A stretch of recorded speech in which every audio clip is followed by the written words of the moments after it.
Ma'am, पिछले 7 साल में देश भर में 70 पेपर लीक हुए हैं, जिससे 2 करोड़ युवाओं की जिंदगी बर्बाद हुई है। नीट, नेट और अन्य ऐसे पेपर लीक से हमारे देश की परीक्षा कराने वाली संस्थानों की छवि पर गहरा धब्बा लगा है, और जिसके कारण देश के युवा का इस सरकार के निष्पक्ष परीक्षा कराने की क्षमता से भरोसा उठ चुका है।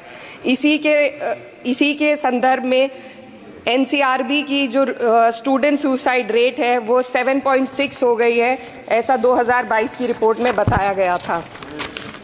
Ma'am, similarly, the situation is for the NET and DU LLB entrance examination. The abrupt cancellation and the mismanagement of the NTA is a crucial issue that the government needs to look into.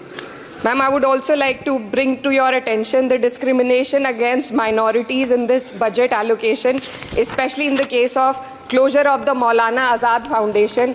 Despite the Prime Minister's vision of minorities progressing with Quran in one hand and computer in the other, this undermines efforts to boost educational opportunities.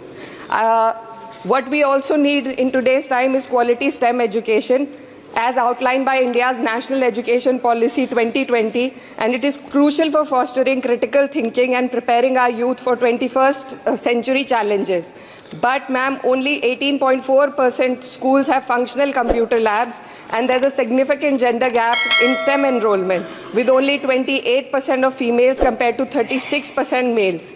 While the government now promotes Digital India, it would do well to take a leaf from the Samajwadi Party's government under Akhilesh Yadav ji, which began distributing free laptops to class 12 students in 2012, effectively combating computer illiteracy and bridging digital divide in rural Uttar Pradesh. Educational Freedom Index में भारत की स्थिति काफी। फिर एक नई बात कही गई पार्लियामेंट में कि झारखंड में बांग्लादेशी घुस के आ गए। माने मेरे को समझ में नहीं आया कि भाई झारखंड का बॉर्डर बांग्लादेश से नहीं लगता है, झारखंड का बॉर्डर ही नहीं है बांग्लादेश से, तो कहां से आ गए?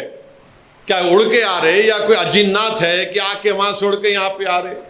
उनको अगर आने का है तो या तो बांग्लादेश से आना पड़ेगा, सीमांचल से, या फिर बंगाल से, या फिर आसाम से। झारखंड का तो बॉर्डर ही नहीं है। नहीं, वहां पर जाकर आदिवासियों के पॉपुलेशन को कम कर रहे। कैसा कम कर रहे भाई?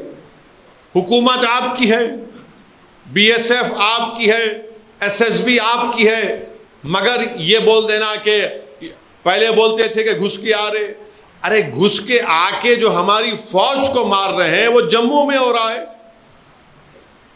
2021 से लेकर अब तक 50 से ज्यादा हमारे सिपाहियों को पड़ोसी मुल्क पाकिस्तान से दहशतगर्द घुस के आकर मार रहे हैं। आज भी आप देखेंगे, मैं पढ़ा आते आते कि एलओसी पर हमारे एक बहादुर सिपाही को उसकी मौत हो गई। अरे ये बीजेपी वाले नाम क्यों नहीं ले रहे आजकल पाकिस्तान का? नाम लो पाकिस्तान का, पाकिस्तान से दहशतगर्द आ रहे। डोडा में जो, जम्मू में जो आकर हमारे सिपाहियों से मतभेड़ हुई और हमारे सिपाहियों की मौत हुई, एक नौजवान मेजर मारा गया, वो तो हमारे एलओसी से बहुत दूर है, लाइन ऑफ कंट्रोल से बहुत दूर है। अंदर कैसे आ गए डोडा में? तो बीजेपी इस पर बात ही नहीं करती। बेरोजगारी नौजवानों का मुकद्दर बन के रह गया, बल्कि जो आदादो शुमार ये बता रहे हैं कि हमारे मुल्क में से लाखों नौजवान हैं जो नौकरियों की तलाश भी नहीं कर रहे हैं, क्योंकि मालूम नौकरी नहीं मिलने वाली।